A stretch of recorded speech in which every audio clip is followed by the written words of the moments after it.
This is Matthew Dellavedova, NBA champion Matthew Dellavedova. That video of Delly recently went viral a couple days ago, mostly due to people questioning his shot form. Granted, Delly isn't a great shooter, but he is a perfect example of how having a good shot form isn't everything in the NBA. But that begs the question, what is a good shot form?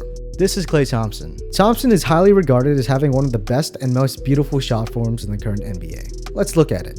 The sport of basketball is all about angles, and this is relevant to shooting forms as well. Klay here works in straight lines. Body upright, elbow straight, wrist straight, and shoulder squared. He starts his shooting motion at the highest point of his jump, otherwise known as the apex point.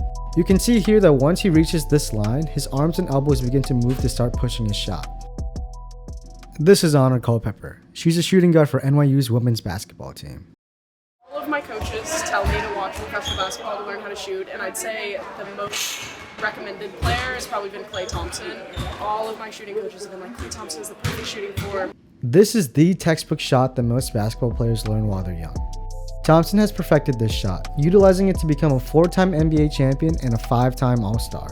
But what if I told you that Klay's shooting form has fallen out of favor with the basketball world? That people are putting the textbook down and looking across the court at his smaller, more nimble teammate.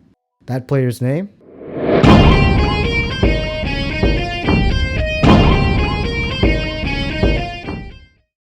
To learn more about the state of the shot form, I caught up with shooting coach Charles Richardson.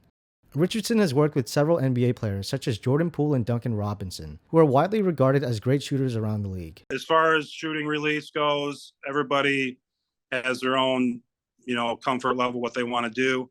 But I do think it's trending more towards more of a limited motion and quick release, especially I think with what Steph does. He's changed the game a lot.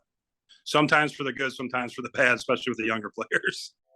So what does Richardson mean by a quick release? This characteristic is what makes Curry's shot form so abnormal but also so revolutionary.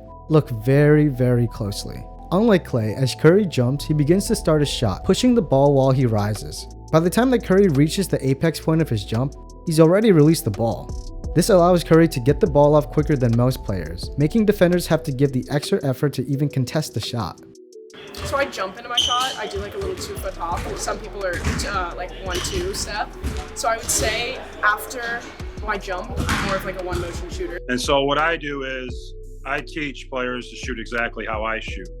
Now it might not be identical, but it's an easy concept for me to teach.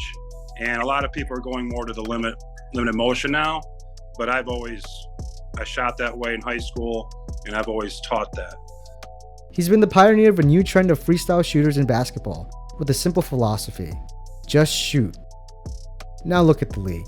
This is an all-star player.